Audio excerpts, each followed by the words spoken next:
Hey everybody, Jam Creates here, doing another drive-in video this time. Today I wanted to talk about something that kind of just popped into my head the other day. I was, having a conversation. In case you guys don't know, if you're new to the channel or whatever, I am married. I have a daughter, and we were talking about superheroes. Ironically, I guess it's not really ironic, but whatever. Coincidentally, my wife. This conversation started without me, which was kind of cool in a way. Like, this conversation about superheroes started, and it didn't start with me. It started with my mom, with my daughter and her mother, my wife and my daughter, and they were talking back and forth about like different superheroes and who's your favorite and whatever. And I thought it was interesting that my daughter even had a take on who her favorite was, because she's not a big superhero, person. She doesn't read comics. She hears me talk about them and she just kind of like rolls her eyes sometimes, She doesn't dislike them either. Like, she reads the stuff that is... I might have to do a whole topic about the comics that kids do read. I may have to do a whole thing about that at some point. Maybe I'll get into that tomorrow or something. We'll see. I don't know. But anyway, some other time I'll get into that whenever. What I want to get into here is, and I thought this was interesting, was they were talking about, Thor, and they were talking about Captain America, and my daughter said she likes Captain America and she likes Shazam. Of course, she likes Shazam because we just saw the movie, and the movie was really good, and she really likes Zachary Levi because she's a 13-year-old girl, and so you could put two and two together there. But I found it interesting because then they started talking back and forth. Like, she asked my wife like who her favorite was, and my wife was saying she likes Thor, but not when he has the long hair, which is something I've known about my wife for years. She doesn't like guys with long hair. That's fine.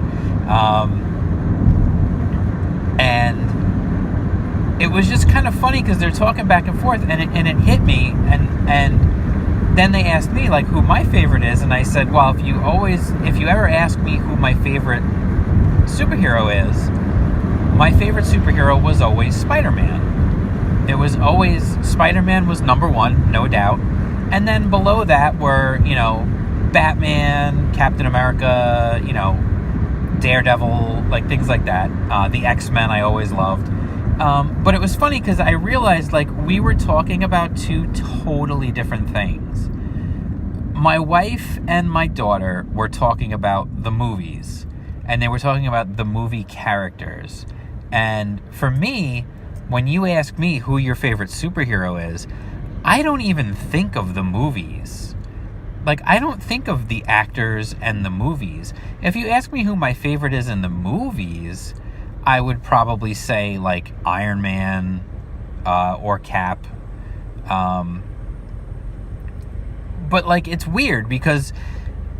and this is where my question comes in here. And you guys, if you follow the channel for any length of time, sometimes I like to just throw out these weird, like, not necessarily weird, but I throw out these esoteric questions sometimes, and I want to hear your answers, so please let me know in the comments.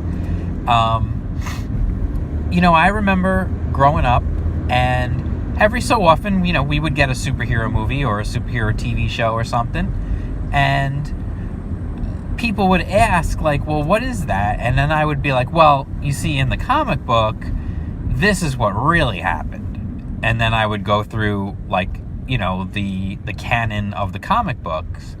But now I have to wonder, in a way, what even is canon anymore for these characters? Is there even a canon anymore? Because I was sitting in a store the other day, and I heard these two people talking about, because they were going to go see Endgame, and they're talking about it like who's still around, who's not around from the Thanos snap, who's this, who's that, and well, this guy did this, and I'm thinking to myself this whole time, like, okay, that's kind of weird that they're so into this. Like, that's not the real story. Like, that's the way my mind kind of worked. Like, because to me, I still put the comic book above everything else because that was the source material. But I realized I must be in the minority at this point because, let's face it, nobody's buying comic books, but everybody's going to see these movies. These movies are making, billions of dollars, literally. And it just kind of struck me, like, what is canon anymore? And then I started thinking, like, even as a longtime comic book fan, they've rebooted these universes now multiple times. They've rebooted characters multiples of times. And so when you really stop to think about it, like, none of it, what happens is none of it matters after a while. Like, as much as you want to say, yes, it does matter, like, this history that I've spent reading these comics for all these years, does it really, though? Because all it takes is for one crappy writer to come in and just poop all over everything that's been done before and ruin a character. And it's funny because it really got me thinking about this whole thing of what is canon anymore. And then I started thinking with Game of Thrones because, Game of Thrones, the books obviously are not finished, so the story's not done yet, but the series was based on the books. But then the series went past the books and kept going, and it's still going beyond the books. And so it kind of like, at what point do the books no longer become the source material, and does the show become, like, what is more important? Like, I guess is kind of the question. And obviously that's something that everyone's going to answer differently. Like, if you're an avid fan of the novels of Game of Thrones and you read them all before the show even started, you're going to be like, well, of course the books are what matter more. But the majority of the people have not read the books. They've only watched the show. So for them, the show is what matters. And it's just kind of weird. Like, I go back to, I was a real big fan of The Walking Dead, not the TV show, but the comic book. When I discovered Walking Dead, I was late to the party, and I started getting all the trade paperbacks, and I was reading them voraciously, just tearing through them because it was so good. And then when the TV show got announced, I was super hyped.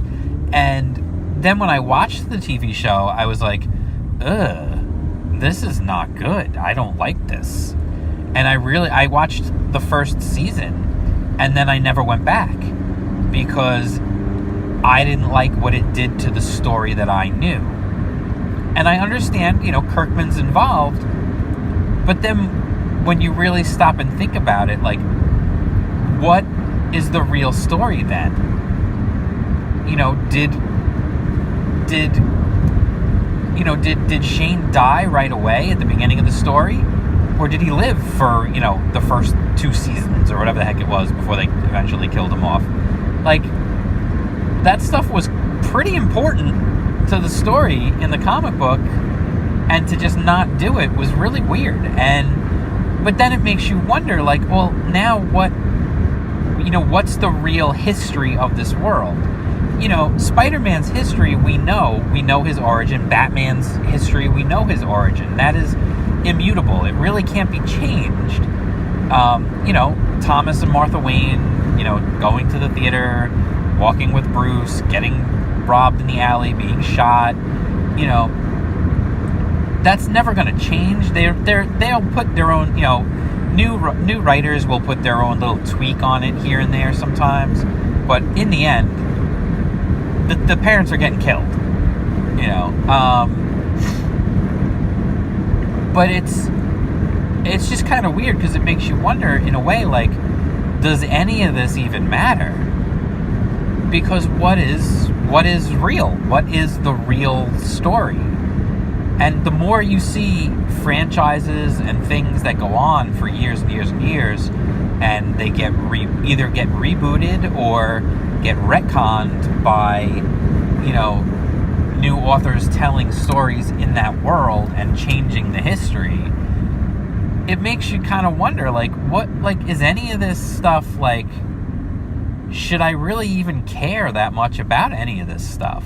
And that's kind of sad. I feel like that kind of ruins everything. If it doesn't matter, if none of it matters, then why bother? Why read it? Why pay attention to it? You know what I mean? So I started really wondering, like, for a new generation of kids, the stories of the movies are the stories of the Marvel superheroes.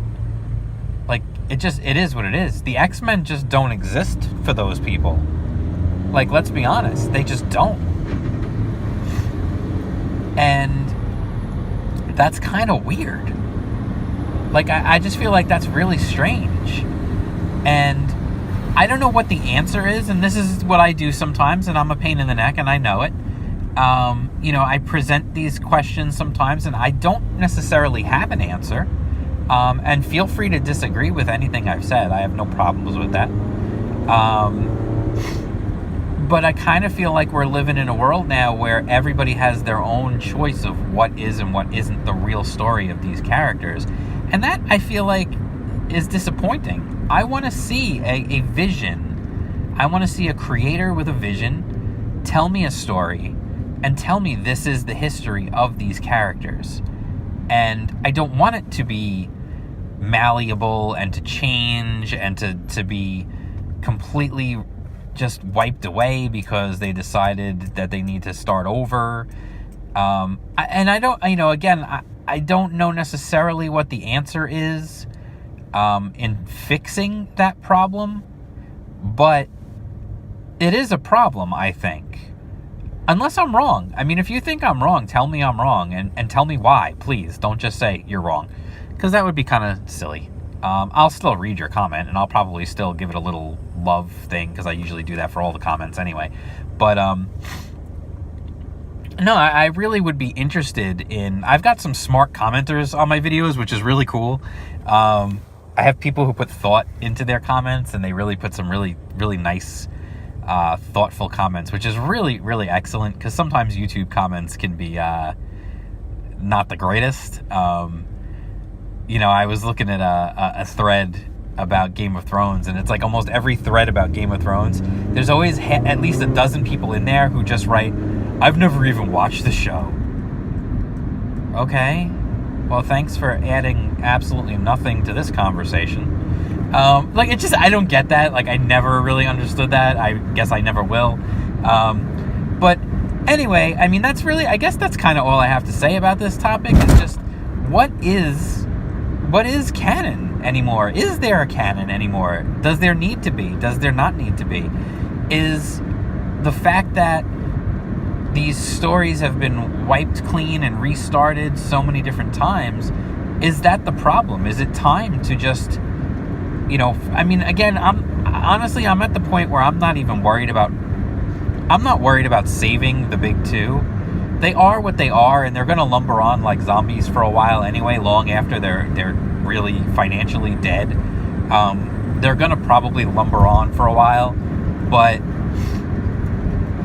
I'm concerned about the medium of comic books, and particularly superhero comic books, because I enjoy superhero comics. And I feel like, again, I keep coming back to this idea of either what the Comicsgate guys are doing with, hey, we're going to put out a big book, maybe a 48, 64, whatever page book, and 100 page book, whatever it might be. And, we're going to do one of those, and then we're going to do another one next year, and then another one the year after. And we're going to just tell our stories that way. And they're going to be told in much the way of like a book series, a novel series would be told. Or I like the Alterna method, where they do a mini-series. The mini-series ends, and then sometimes they will do another mini-series in that same world. For example, I just posted my review of the new first issue of the new series from Blood Realm. I read the first series, loved it. I'm reading this series, I'm loving it. And then, they're going to do another series eventually, I'm sure, because it seems pretty popular. And that's the thing, I'll follow that and I'll read it, and they'll do however many series they're going to do, and then when it's done, it'll be done, and that'll be it. Let's just let it go. Let's just leave it be and move on. And I feel like that's kind of how entertainment should be. That's how storytelling should be. Every story needs an end. And I think that's been a problem in comic books, is because they don't ever end. Because they're much like a soap opera style of storytelling. you know, they're obviously serialized and they just keep going and going and going. And maybe that's kind of an issue. Maybe they need to take a break. I've talked about that before. But I don't know. It's just kind of weird. And it was just something I was thinking about, how, like, it's really funny when I would talk superheroes when I was a kid, I meant comic books. Like, yeah, there were cartoons and stuff, but those didn't count. Those weren't the real stories. You know what I mean? Like, that Dolph Lundgren Punisher movie, that wasn't the real story of the Punisher. Like, that didn't take precedence over the comic book. Nowadays, I feel like the MCU movies have taken precedence over the comic books at this point. Like, they're more important culturally. More people are going to remember the stories that are in those movies than are going to remember any of the stories being told by the comic books right now. In the last 10 years, what comic book story has been so amazing that it'll be remembered for decades to come? I'm not even saying the movies are so amazingly great, but they're going to be remembered fondly by a whole generation of kids who went to see these movies and then didn't buy comic books because they were already getting their superhero fix. It's just kind of weird. Like, so anyway, let me know what you think. Like, what do you think is the real canon? When you think in your head, when someone asks you about superheroes, like, what are you thinking of when they ask you who's your favorite superhero? Are you thinking of the movie versions, or are you thinking of the comic book versions? You know, just let me know what you think about that, about canon, about all the stuff I talked about here today. It was kind of a little, little roving train of thought, little stream of consciousness, which I get into sometimes when I'm driving home in the car. It happens. So let me know if you like this video. Give it a thumbs up. If you have not already subscribed to the channel, please click that subscribe and then jingle that bell for notifications, ring-a-ding-ding. And follow me on Twitter. I'm pretty active on Twitter, and I'm on Instagram. I share my art and pictures of my dog on Instagram. If you follow the channel, you know my dog Beans. On Twitter, I share my art on Twitter as well, and of course links to my videos and stuff, and I generally just chit-chat and stuff. So, you know, feel free, hit me up in the comments. Like I said, I read all the comments, and I try to respond to all the comments. And I have really good commenters on my channel. I'm very happy with the people I've got, and I'd love to add to the party. So share with your friends. Tell your friends about us, about us. There I go again. The royal us, I guess. We have decided that you should share the channel with the multitudes. Anyway, before I get really ridiculous, I'm going to go, and I will talk to you guys soon. All right, so peace out.